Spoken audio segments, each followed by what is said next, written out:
Hey guys, MGX Fun here, and today we're gonna do another episode of our commanders and how to build them. So today we're gonna be talking about Atraxa, and we're not just gonna talk about one way how to build Atraxa. We're gonna talk about two different ways because there's two very common ways that she's built. So to start off, Atraxa is a 4-color commander. She came out in the last commander set. Not the last commander set before. She costs a green, a white, a blue, and a black. She's a legendary angel horror with flying, vigilance, death touch, lifelink. In the beginning of your end step, you proliferate. So right off the bat, I'm sure, seeing that she proliferates, you can guess the two ways that she is built. So you can either build her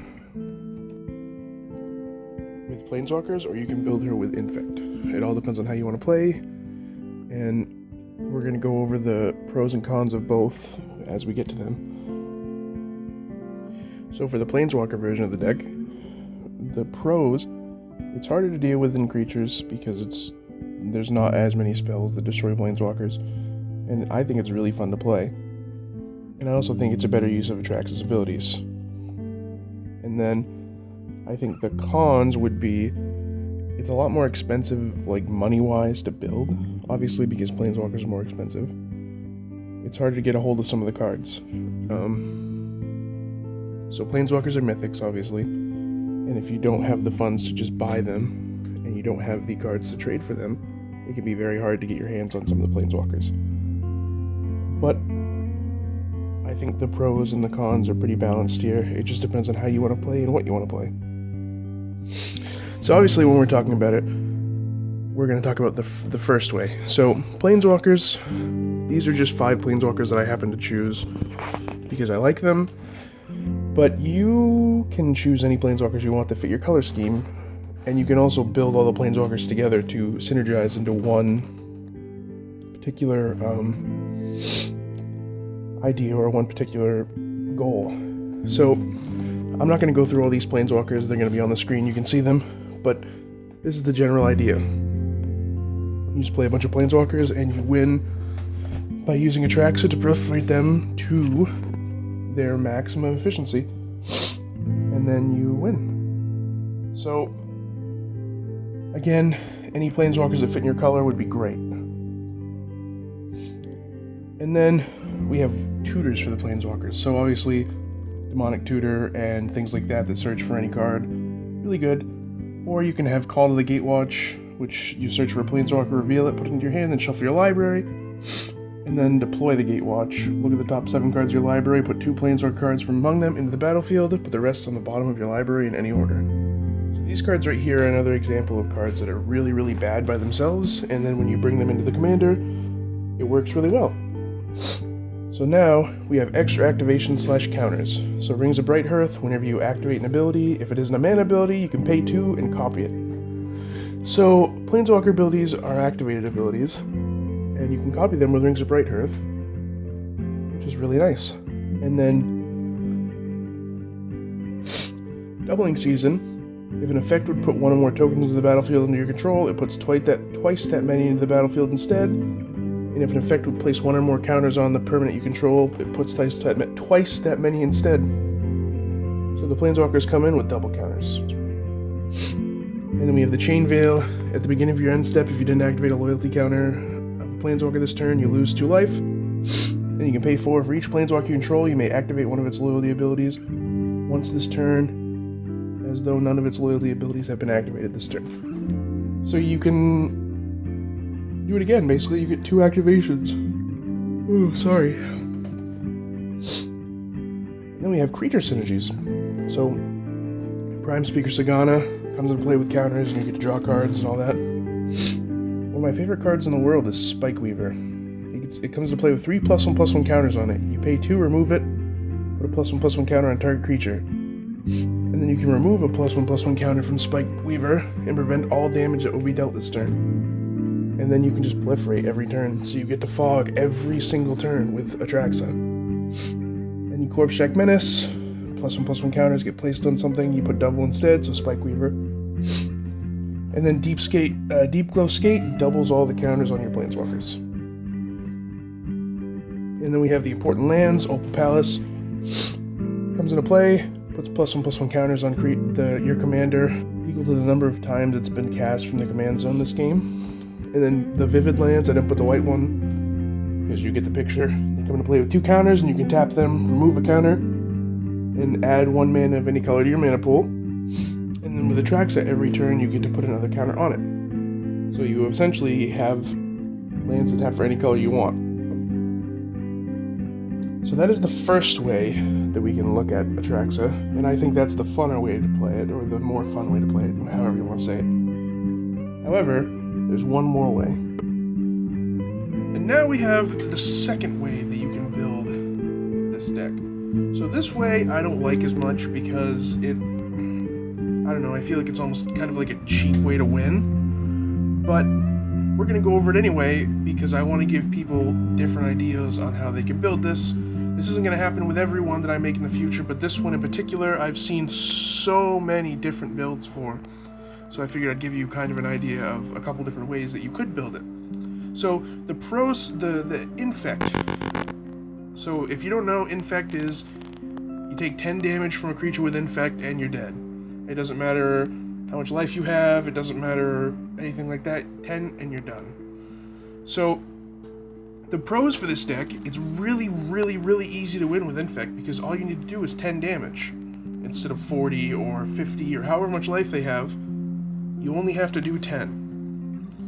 And the next pro is it's really, really cheap in comparison to, say, Planeswalkers, which can run upwards of $10, $20, $30 by themselves for just one. These creatures are usually, I think the most expensive one is Skithiryx, and that's like, I don't even know, probably like $8, $9, $10, something like that. So yeah, this is definitely more of a budget deck. But now let's go over the cons. So the cons, 9 times out of 10, people generally dislike Infect because it's just kind of like it's annoying to play and then die really fast to somebody who has a bunch of little tiny Infect creatures hitting them constantly. It's not hard to kill somebody on turn 3 or 4 with Infect. Especially with Atraxa where you get to proliferate. And then creatures, the other con is creatures are usually much easier to deal with than Planeswalkers, so it's a lot easier for somebody to just go, it's dead.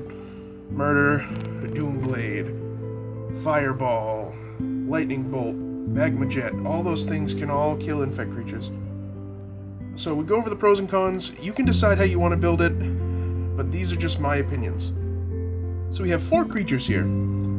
I think these are probably, not including Skithiryx obviously, I think these are probably the 4 better Infect creatures that there is in this game. So you have Plague Stinger.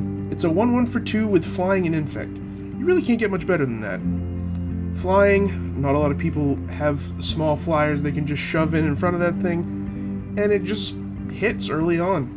Then we have Putrefax. It's a 5/3 for 5 with Trample and Haste and Infect. And at the beginning of your end step, you sacrifice it. So, if somebody doesn't have any creatures, and you got them to 5 poison counters earlier in the game, you just plop this baby down and they're dead. That's why a lot of people don't like Infect, but I do. I haven't ever played it. I think it's kind of cool. It gets kind of frustrating to die to it over and over again, but when people play it, sometimes it's not that big a deal. Sorry, I have allergies during the winter. I thought I was sick all this time, and I was at first, and now I just have really bad allergies. Anyways, so Ichor Rats. They're a 2/1 for 3 with Infect, and when it dies, everybody gets a poison counter. So if you haven't gotten a poison counter on somebody, you can just get this thing killed, everybody gets a poison counter, and then you can play Atraxa, and they can just play the waiting game, and then everybody dies. Then we have Blackcleave Goblin. So it's a 2/1 for 4 with Haste. The haste part is crucial because it just kind of comes out of nowhere. It's not the biggest creature in the world, it's not the most powerful creature in the world, but I think it's very good for Infect strategies. And then we have a couple really, really powerful cards.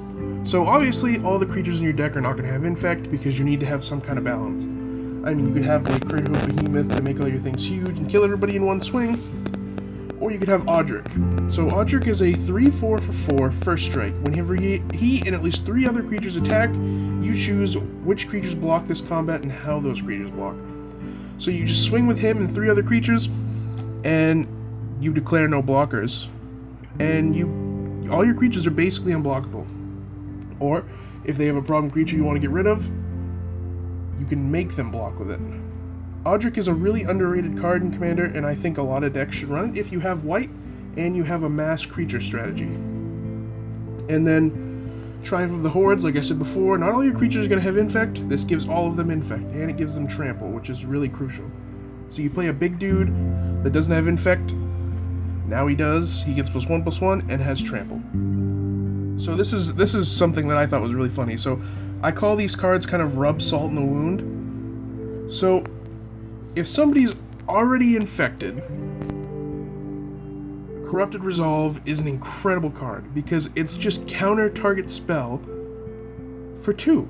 It's just like Counterspell, except it doesn't cost 2 blue, so in a 4-color deck it's much easier to cast. Decimator Web, you pay 4, target opponent loses 2 life, gets a poison counter, and then puts the top 6 cards of his or her library into his or her graveyard. Not only are they getting a poison counter, they're losing life, and they're milling 6 cards, which, if you happen to be running any kind of reanimate spells, you can take their stuff. And then Tezzeret's Gambit is really good.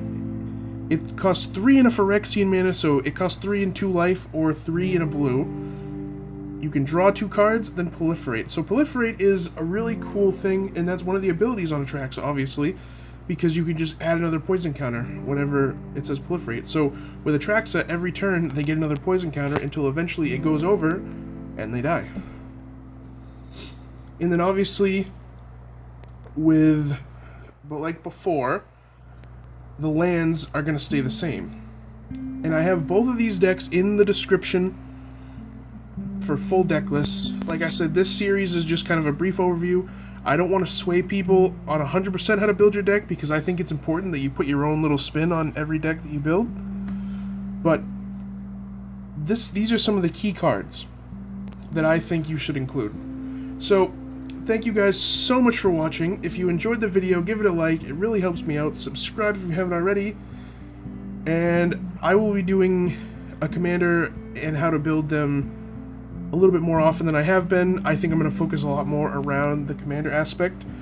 And I'm still going to do openings, obviously, but I'm going to do more of these. Thank you guys so much for watching.